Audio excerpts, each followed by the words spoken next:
síndrome de Lúcifer, o orgulho que derrubou reis, ungidos e nações. Seja bem-vindo ao Encontro com Deus. Prazer, eu sou o pastor Ricardo Oliveira. Bom, a Bíblia, ela sempre nos revelou que antes do primeiro pecado humano, houve o primeiro pecado do universo, que é o pecado do orgulho, o qual foi cometido pelo Lúcifer.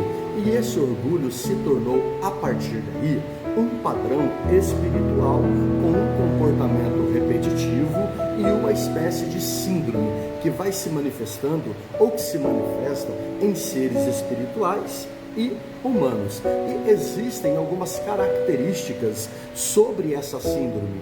Ela tem essas seguintes características: exaltação própria, a autossuficiência, o desejo da glória pessoal e também a rebelião contra a ordem divina. Foi todo esse comportamento que Lúcifer teve diante de Deus. Ao estudarmos a queda de Lúcifer, nós vamos entender então que essa síndrome, ela vai se repetir, ou ela se repete em reis, profetas, líderes religiosos, líderes políticos, reinos e até mesmo, infelizmente, a Igreja de Cristo Jesus.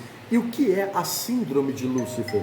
Bom, a síndrome de Lúcifer é o estado espiritual de exaltação, soberba, rejeição e total independência de Deus. Não depende de Deus para nada. Algumas características principais e especiais está lá no livro de Isaías, capítulo 14, e o versículo 12 ao versículo 15.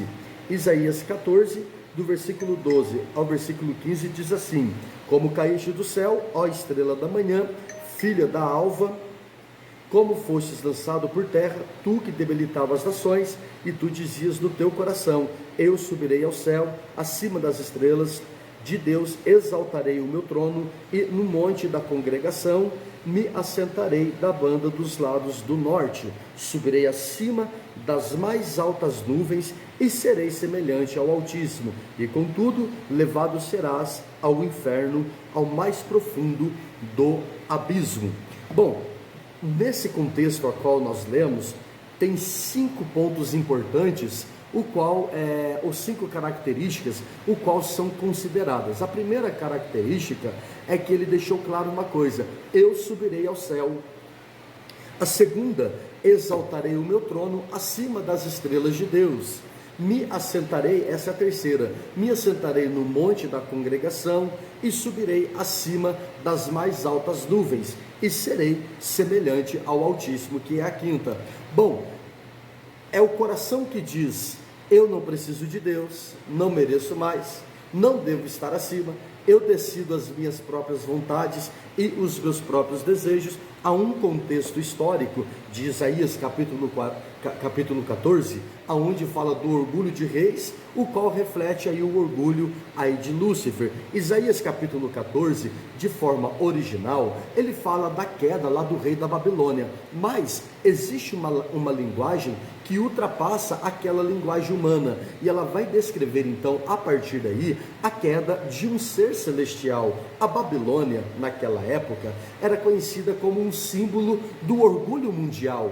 Sim, ela dominava as nações, ela oprimia os povos, se considerava invencível e queria ocupar o lugar de Deus. Lúcifer, ele foi a matriz, os reis se tornaram cópias. Da mesma forma, Deus usou as figuras humanas para revelar toda a realidade espiritual por trás de cada um desses fatos. E temos também lá em Ezequiel capítulo 28, que fala da queda de uma entidade espiritual por trás de um rei. Ezequiel 28 está escrito, ou está falando sobre o rei de Tiro, mas ele descreve ali algumas características que é impossível para o homem, tais como: estivesse no jardim do Éden.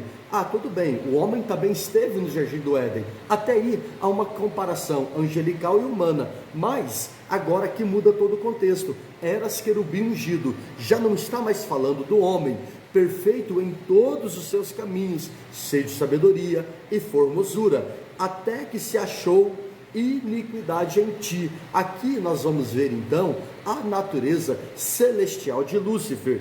Falando de forma histórica, Tiro era uma cidade mercantil e também muito poderosa, cheio de glória, riqueza, comércio e soberba, e aonde dominava cidades e circunvizinhas. Por trás dele havia ali uma força espiritual que era gerada através da soberba, através do orgulho, que veio de Lúcifer. E a síndrome de Lúcifer sempre se manifestou através de impérios, sistemas e corações que são dominados por orgulhos. Que Deus possa lhe abençoar. Na nossa próxima mensagem falaremos sobre o orgulho que transformou anjos em demônios. Graça e paz, e até o próximo encontro com Deus.